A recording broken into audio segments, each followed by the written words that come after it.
Recently at Fragstock Sydney 2019, I got to meet Pete from Pete's Polyps. He's known as a Zoa expert in New South Wales, and now that I was fortunate enough to be back in New South Wales for a work visit, I figured why not take the opportunity to meet Pete and get to know the man behind the Zoa stand. So sit back and enjoy while Pete gives us a bit of a tour of his tanks.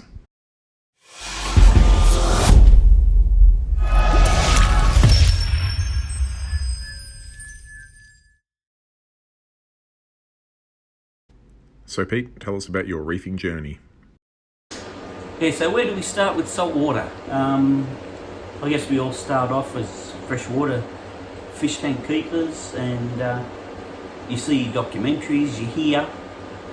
In fact, one of the first, when I started going bigger in freshwater, I went and bought a second-hand tank. And the guy said, "Oh, this is an ex-marine tank."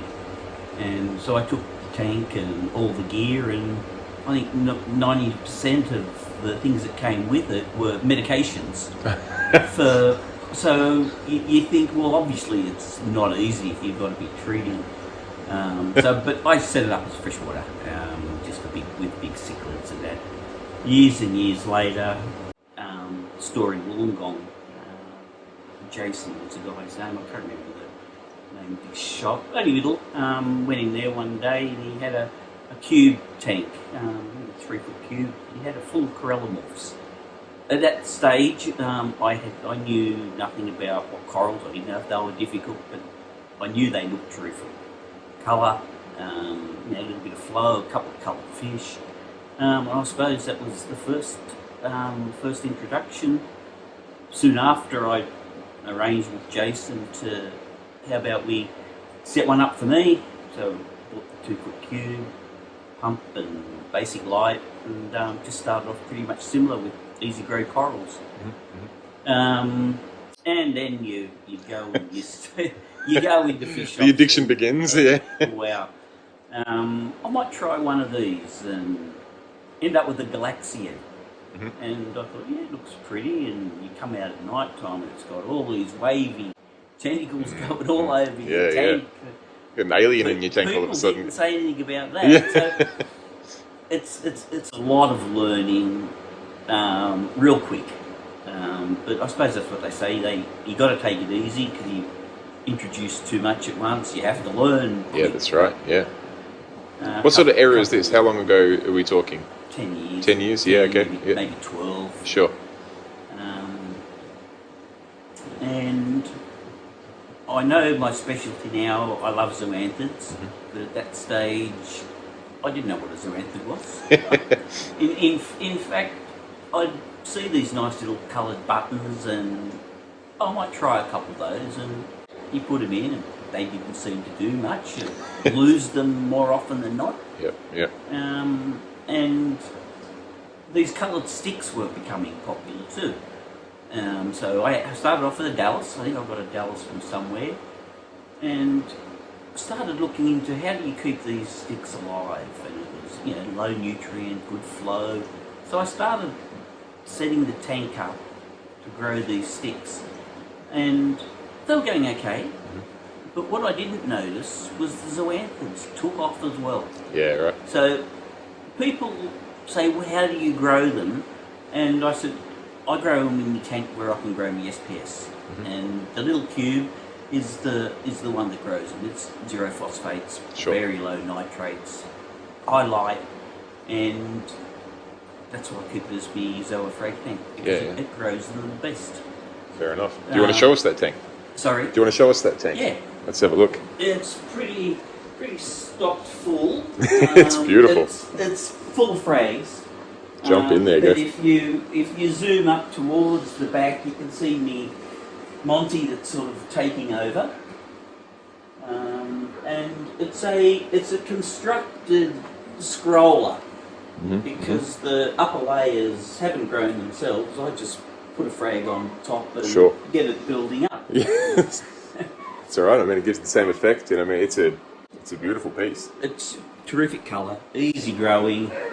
It does block a lot of light. So yeah, I prune around the edges, send the frags off to whoever needs some, and it grows back again. The red one's a proper Yes. scrolling Capricorn. I love the colour of it. Yeah, I love stunning. how it's growing. So that's half the battle one. Once it's growing, so you can see the zoanthids. Most of them sit up fairly high, so they're Definitely. getting sort of equivalent light with what the SPS are liking.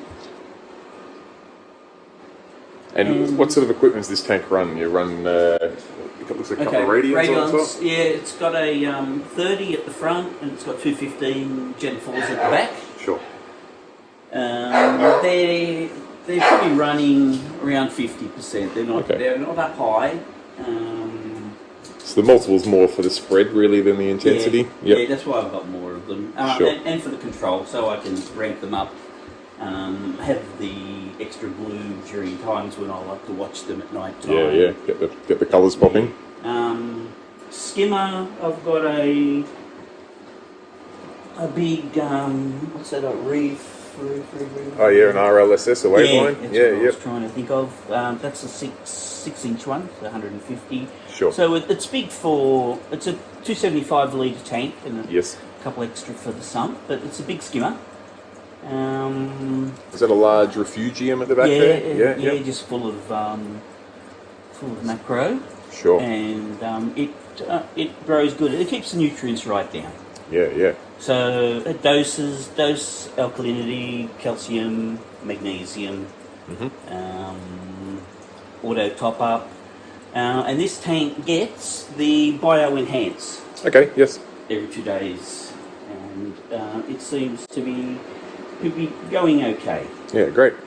It's got a good range. Got me an anemone. An anemone's liking high light. Well, this anemone likes to live on the bottom of the tank, and it's quite happy. It looks great, yeah. Nemo and Nemo, they got eggs at the moment. So they're going to be quite where the small quite male protective. is there. He's Yeah, got yes, I can he's see got his his eggs. nose in the eggs. Yeah, they're glittering away there on the side of the tank. They like to lay them every couple of weeks. They never eventuate to anything.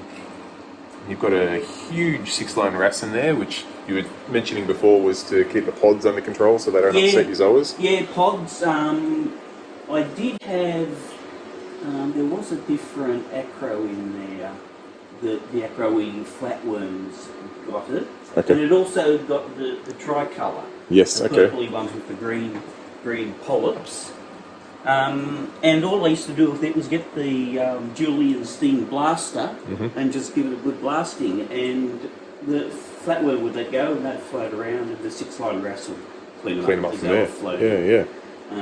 Whether he got a taste for them and then would keep them clean, possibly, but I don't have any acro-eating flatworm in there anymore. Yeah, nice. That are affecting. No, 6-line RAS get such a bad rap for being bullies, but they're also such a handy fish as well. Yeah, well, he was in there, and then I put the small powder brown in there, and from day one the powder brown gave the RAS a hurry on. He was never intimidated by it, which I was a little bit worried. But he can move on to the other tank one day. It's one of the tanks that I've wanted that I haven't got in the larger tank. Sure. It's pretty. You've got a beautiful mandarin down here. Yeah, the mandarins seems to find enough pods to eat in there, so he's good. He's probably getting close to a year old now. Nice. I think that's the battle. You keep them for long term, they must be getting enough. And what about your specialty, your Zoas? What's some of the Zoas that are getting you excited at the moment? Okay, Zoas. I like the okay. Yeah. Zoas pretty colours is what I like. I have my favourites. There was once I used to, a couple of years ago, you think, what would I really want with Zoa? And you're thinking, if I could get another Chaos, probably a Rasta and some Fruit Loops, that would do me. And, just like the Corallamorphs in that first tank, eh? And something. I did do a lot of fragging for the last Sydney frag stock, so most of the other chaos went there. There were some good bargains. It's always good to see. Yeah, but the good ones that are now It's probably hard to get it on photo. We're calling them Shazam. Okay. They're very much like a Bowser. Polyps are getting a lot of yellow through the green, and it's just differentiating them from Bowsers. Sure. What about your technique for creating these little Zoa trees? Oh, so they're good. This is a bare bottom tank. I like to have bare bottom and fairly high flows to keep them clean. If you can blast your Zoas and you get a lot of detritus coming out, it gives a spot for pods to live in. Worse off amphipods, the larger prawn-looking ones, because once they're in there eating detritus, they tend to nibble on the matting between the Zoas. Okay. If your rats can keep them in check, great. But a lot of people have their frag tanks and they don't have many fish in them, and those pods will multiply really quick, and you get into trouble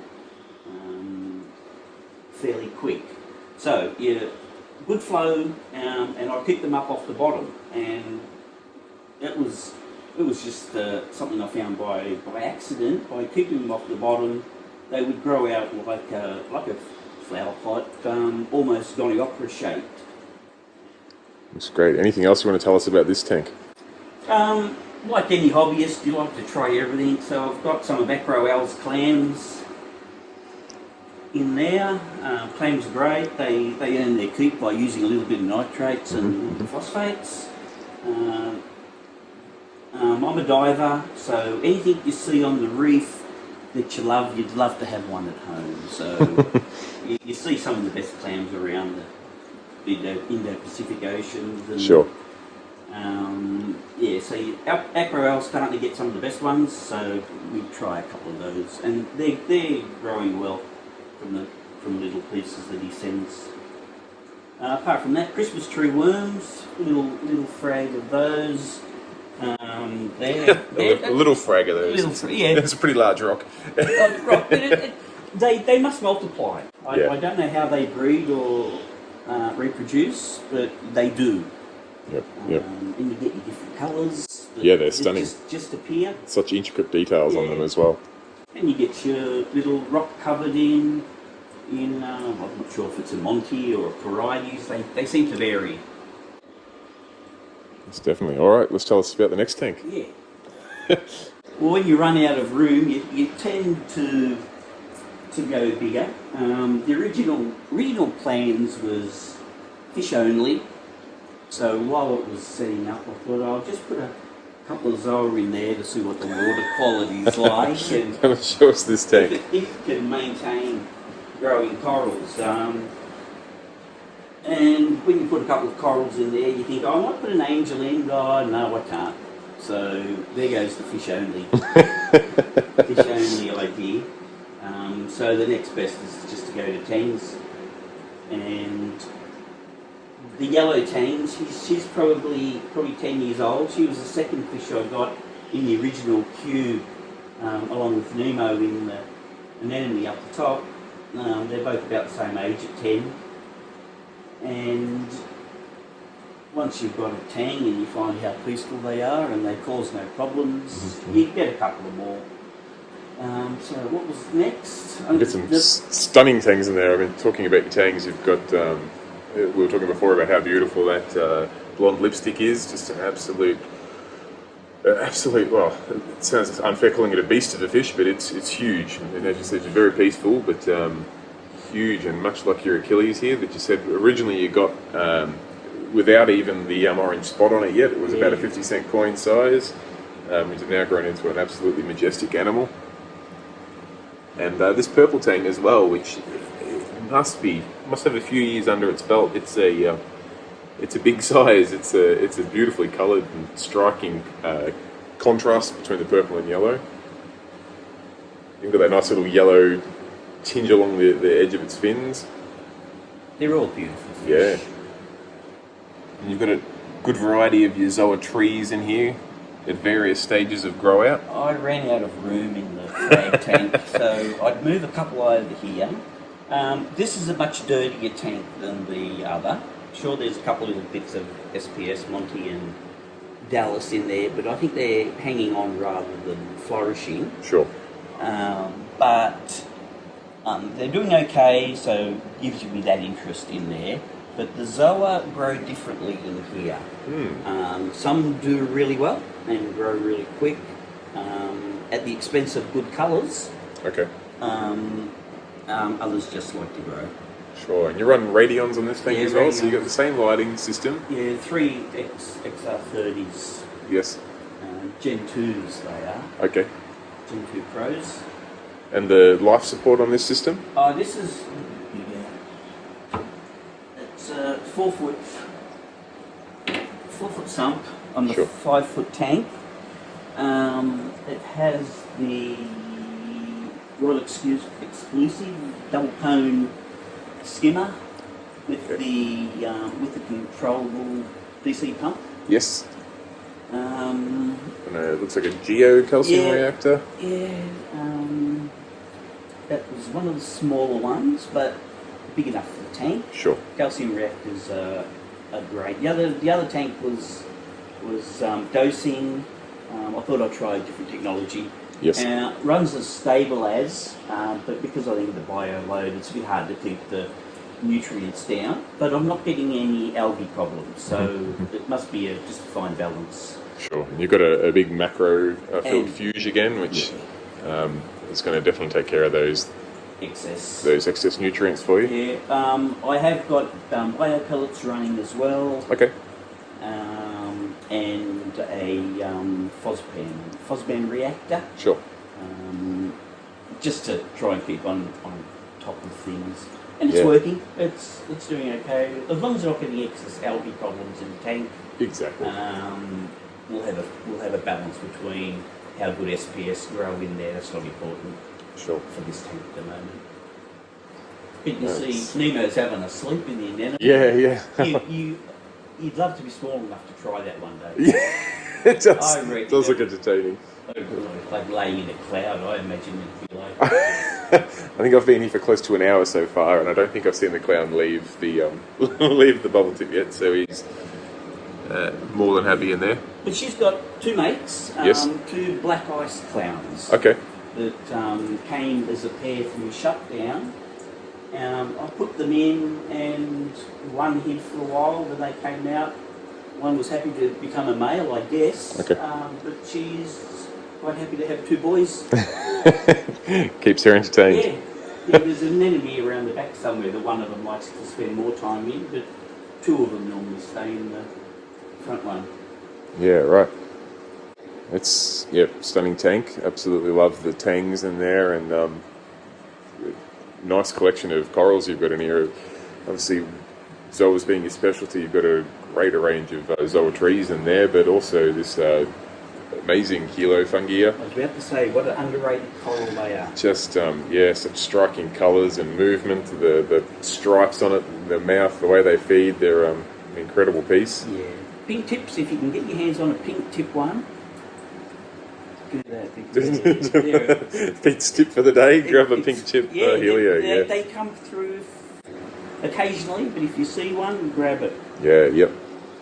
And these And the deshies. deshies, some absolutely incredible deshies in there. And of course, the fish wouldn't go near the camera before. Now they think the camera's going to feed them, so they're hovering around.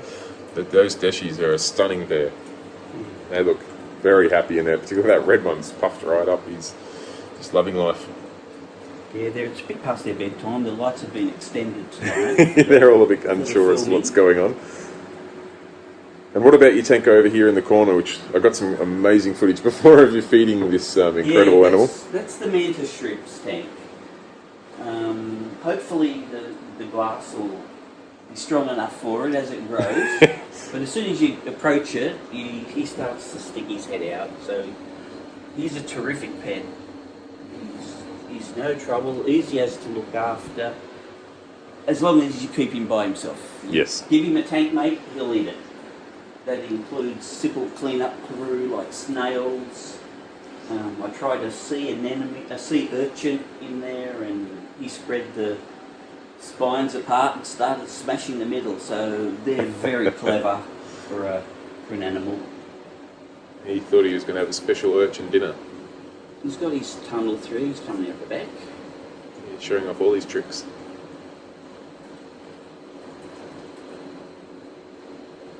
But I think that's a girl.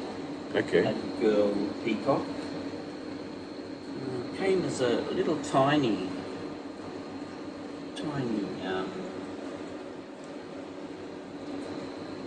And how long have you had her for?